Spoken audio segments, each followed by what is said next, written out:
Hello students, कोविड-19 के पुनः बढ़ते हुए केसेज के कारण आपका महाविद्यालय में आना अभी स्थगित कर दिया गया है। अर्थात आपकी अब महाविद्यालय में ऑफलाइन क्लासेज 19 अप्रैल तक नहीं होंगी।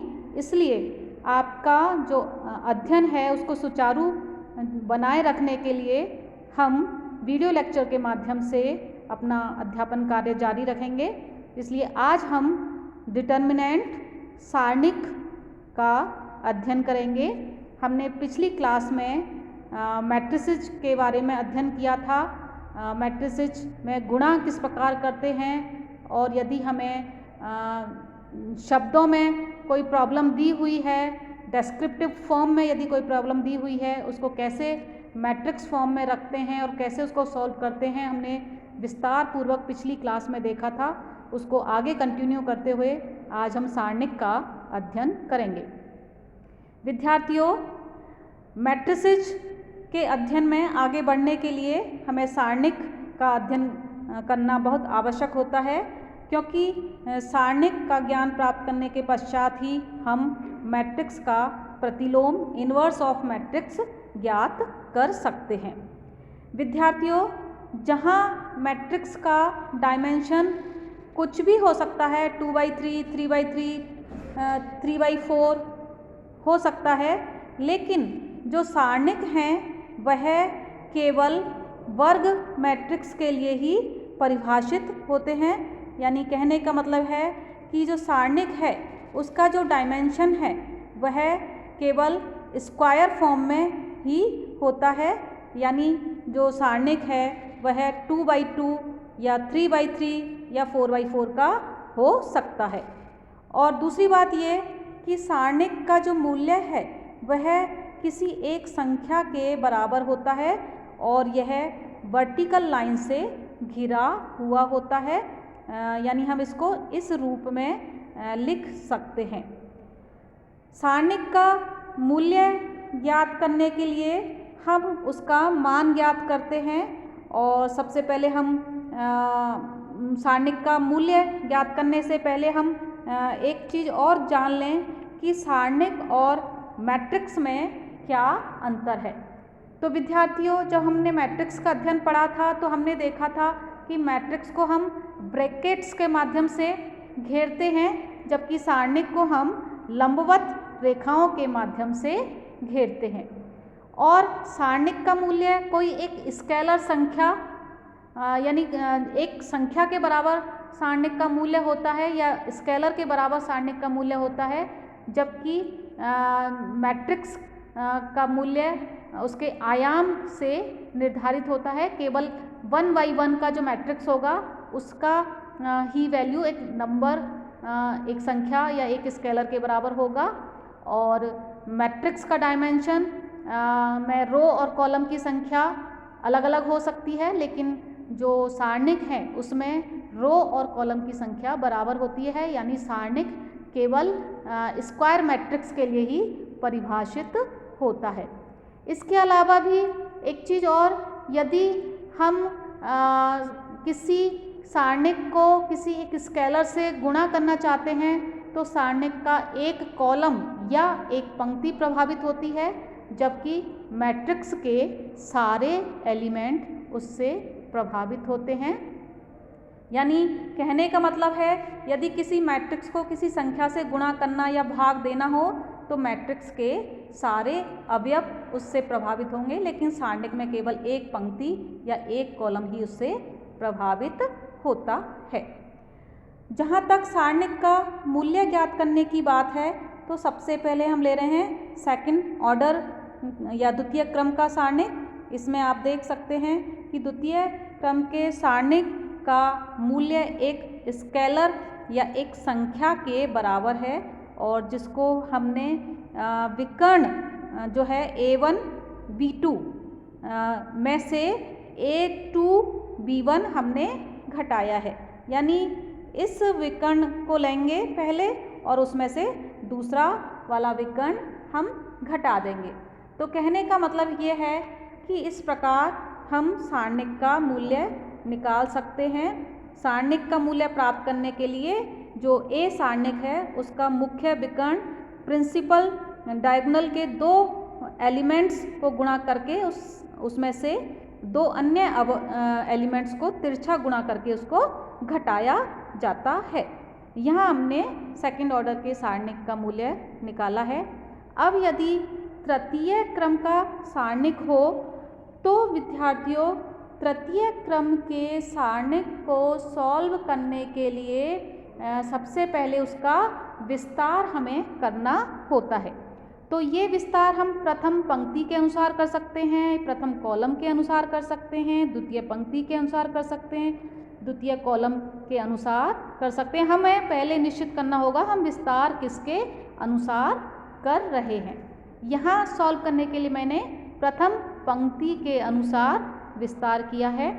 तो यहाँ आप देखिए कि प्रथम पंक्ति के अनुसार विस्तार करने के लिए हमने सबसे पहले A1 एलिमेंट लिया है। A1 एलिमेंट के बाद उसका माइनर हमने लिखा हुआ है, यानी इस एक्सपेंशन को हम बोलते हैं लाप्लेस एक्सपेंशन। और इसमें जैसे ये सारणिक दिया हुआ है आपका, इसमें फर्स्ट एलिमेंट A1 है प्रथम पंक्ति के अनुसार, तो प्रथम पंक्ति का A1 एलिमेंट के बाद उसका माइनर लिखा हुआ है जो कि B2, C2, B3, C3 इसके एलिमेंट्स हैं। तो इसको हमने ऐसे निकाला है कि ये जो प्रथम पंक्ति है, यानी ये प्रथम पंक्ति इसको हटा देंगे और प्रथम कॉलम को हटा देंगे, तो A1 एलिमेंट का जो माइनर है वह B2, C2, B3, C3 हो गया और ये सेकंड ऑर्डर का सारणिक हो गया। इसी प्रकार हमने B1 एलिमेंट का माइनर आगे लिखा हुआ है और C1 एलिमेंट का माइनर हमने यहाँ लिखा हुआ है। और उससे पहले हमने निर्धारित चिन्ह लगाया हुआ है। पहला आप देख रहे हैं A1 प्लस है, B1 माइनस में है और C1 के आगे प्लस का निशान लगा हुआ है। तो विद्यार्थियों यहाँ हम देख सकते हैं कि A1 एलिमेंट के आगे उसका द्वितीय क्रम का सारणिक रखा हुआ है, B1 एलिमेंट के आगे उसका द्वितीय क्रम का सारणिक रखा हुआ है। B1 एलिमेंट के आगे उसका द्वितीय क्रम का सारणिक निकालने के लिए हमने B1 कॉलम जो है सेकंड कॉलम और B1 की जो रो है फर्स्ट रो उसको हटा के शेष एलिमेंट्स को मिला के हमने सेकंड ऑर्डर का माइनर रखा हुआ है। और यहाँ पर जो चिन्ह है वो B1 से पहले ये माइनस का चिन्ह है, वो इसलिए है क्योंकि B1 की जो पोजीशन है फर्स्ट रो सेकंड कॉलम है, तो रो और पंक्तियों का जोड़ 3 है और यानी ऑड नंबर है, इसलिए यहाँ पर माइनस का साइन है। तो इस प्रकार आगे हम इसको एक्सपेंड करके इसका जो सारणिक वैल्यू है वह हमने निकाला हुआ है। तो ये जो एक्सपेंशन मेथड है, आगे जो तृतीय क्रम का सारणिक हो या चतुर्थ क्रम का सारणिक हो उसमें हम ये मेथड प्रयुक्त करते हैं। और इसमें आपको ये ध्यान रखना है कि हमें किस पंक्ति के अनुसार विस्तार करना है या किस कॉलम के अनुसार विस्तार करना है, और उसी पंक्ति या कॉलम को चूज करते हुए, उसके एलिमेंट्स को चूज करते हुए उस एलिमेंट का संबंधित माइनर हम रखते हैं। तो ये जो है मैं जो गोला कर रही हूँ यहाँ पर, ये C1 एलिमेंट का माइनर है। तो इस प्रकार C1 एलिमेंट का जो माइनर मैंने निकाला है वो C1 की जो रो है और C1 का जो कॉलम है उसको हटाकर शेष एलिमेंट जो तृतीय क्रम के सारणिक में हैं उनसे इसका माइनर बनाया हुआ है। तो विद्यार्थियों एक चीज़ और हमें माइनर और कोफैक्टर में अंतर भी समझ लेना चाहिए। हम माइनर को M से सूचित कर सकते हैं और कोफैक्टर को C से सूचित कर सकते हैं। तो यहाँ पर जो कोफैक्टर है उसको मैंने CIJ लिखा है, यानी पर्टिकुलर एलिमेंट का जो कोफैक्टर है, इसमें I रो है, J कॉलम है। Cij is always equal to -1 का जो है -1 ब्रैकेट में और i प्लस जे इसका स्क्वायर, i प्लस जे इसका पावर, यानी जो माइनर है, माइनर के आगे निर्धारित बीजगणितीय चिन्ह लगा जाएगा, यानी कोफैक्टर, एक कोफैक्टर जिसको हम Cij से इंडिकेट कर रहे हैं, Cij वह माइनर होता है जिसके आगे निर्धारित बीजगणितीय चिन्ह लगाया गया है। और निशान लगाने का नियम ये है कि माइनर में i और j इनका जोड़ यदि इवन है, सम संख्या है, तो कोफैक्टर प्लस में होगा, और i और j का योग यदि और नंबर है तो माइनस का साइन आएगा। यानी कहने का मतलब ये है कि यदि i और j दोनों मिलाकर, दोनों का जोड़ इवन नंबर है तो कोफैक्टर और माइनर का एक जैसा निशान होगा, और यदि i और j का जोड़ ऑड नंबर है तो कोफैक्टर और माइनर का निशान, कोफैक्टर का निशान माइनर के निशान से उल्टा होगा। तो इस प्रकार कोफैक्टर की जो अवधारणा है वो हम इन्वर्स ऑफ मैट्रिक्स में काम लेंगे, इसलिए आपको इसको समझना बहुत आवश्यक है।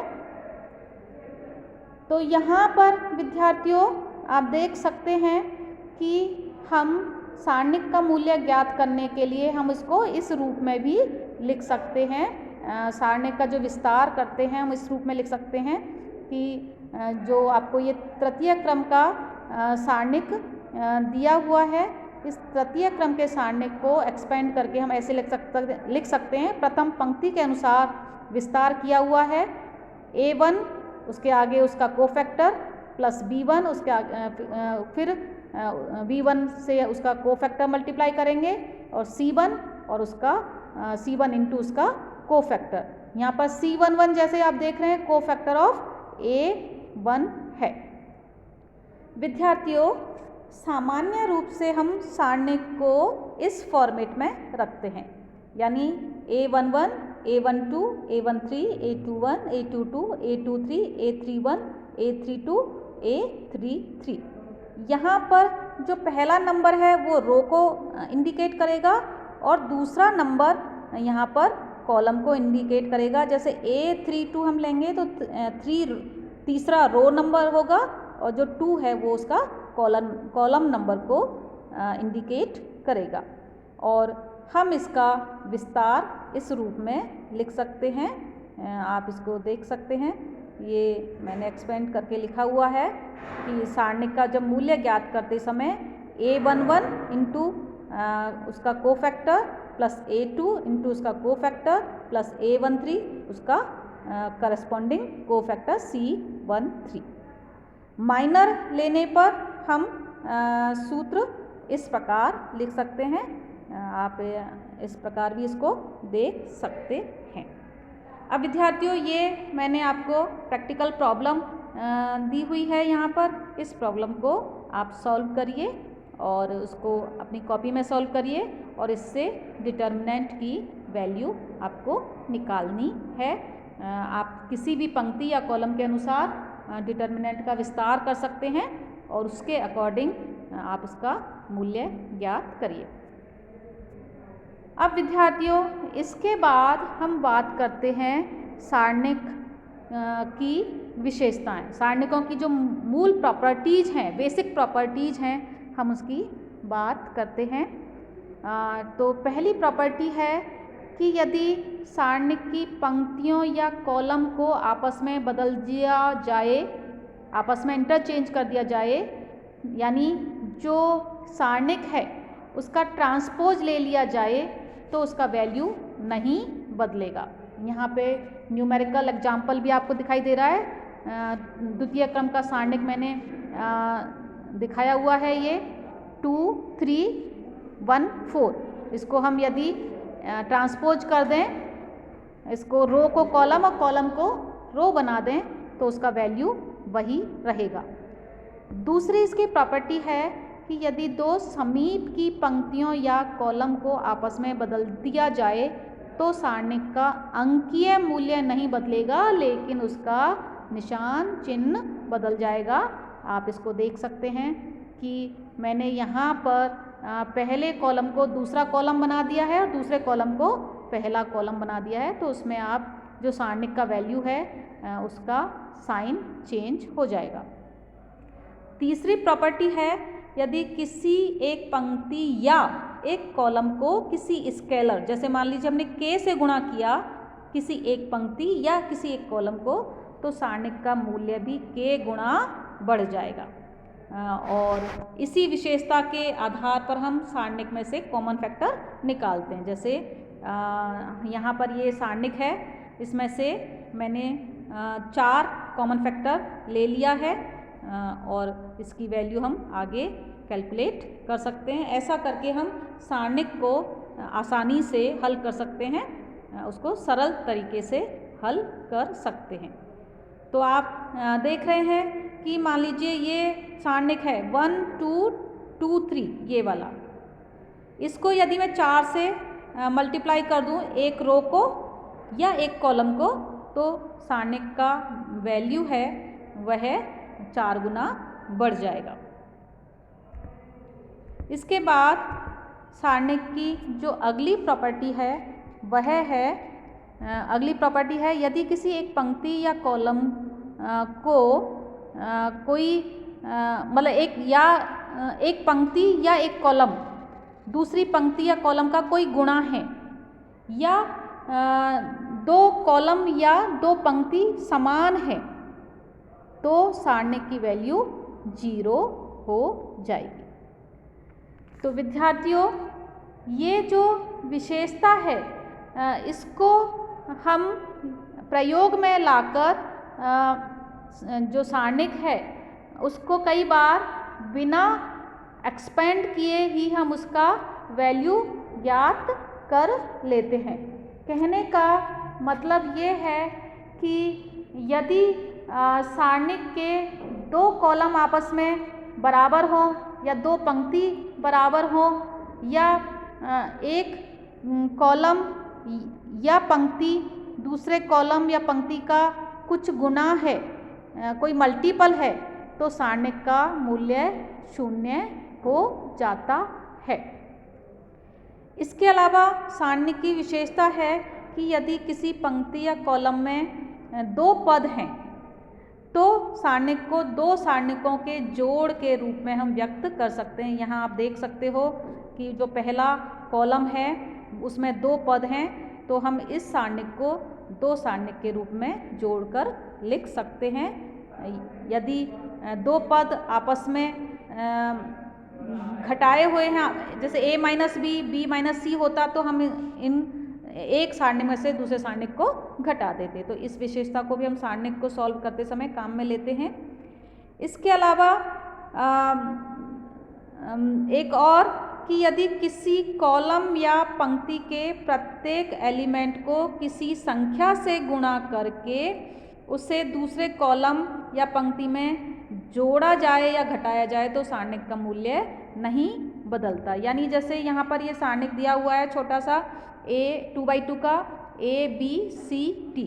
अब इसमें हमने जो फर्स्ट कॉलम है उसको उसमें k से उसे गुणा कर दिया है और उसको दूसरे कॉलम में जोड़ दिया है, तो ये नया सारणिक बन गया। लेकिन इसका जो वैल्यू है वह पुराने सारणिक के बराबर ही होगा। हमने प्रथम कॉलम को k से गुणा किया है, प्रथम कॉलम के हर एलिमेंट को, और उसे दूसरे कॉलम में जोड़ दिया है, तो यहाँ पर सारणिक का मूल्य नहीं बदलेगा। विद्यार्थियों, सारणिक की इन मूल विशेषताओं को प्रयोग में करके सारणिक का जो मूल्यांकन है, सारणिक की जो हमें वैल्यू निकालनी होती है, उसको सरल बनाया जाता है। किसी पंक्ति या कॉलम के गुणा को किसी पंक्ति या कॉलम में से घटाकर उसके जो एलिमेंट्स हैं उनको भी हम छोटा कर सकते हैं। किसी सारणिक में से यदि कॉमन फैक्टर यदि हो किसी पंक्ति या कॉलम में तो कॉमन फैक्टर लिया जा सकता है और ऐसा करके सारणिक को छोटा और सरल किया जा सकता है। हमारा जो उद्देश्य होता है वह किसी पंक्ति या कॉलम में 0 या 1 नंबर लाने का होता है, जिससे कि सारणिक की वैल्यू निकालना ज़्यादा सुगम हो जाता है। जो लाप्लास एक्सपेंशन है वह आसान हो जाता है।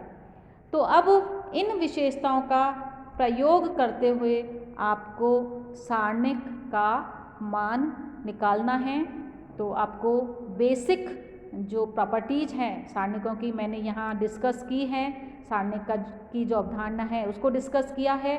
आप इस वीडियो लेक्चर का प्रयोग करते हुए सारणिक को समझते हुए जो आपके सारणिक से संबंधित न्यूमेरिकल एग्जाम्पल्स हैं, जो आपकी बुक है उसमें जो न्यूमेरिकल एग्जाम्पल्स हैं उनकी आप प्रैक्टिस करिए, ताकि आपको इस टॉपिक में कठिनाई ना हो।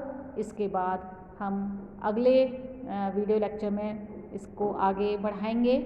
अभी के लिए इतना ही पर्याप्त है। विद्यार्थियों, इस वीडियो लेक्चर को बनाने के लिए मैंने अर्थशास्त्र में गणित के प्रयोग लक्ष्मी नारायण नाथुरामका की पुस्तक का प्रयोग किया है और mathematics for economics Mehta and Madnani की पुस्तक का इसमें प्रयोग किया है। Thank you.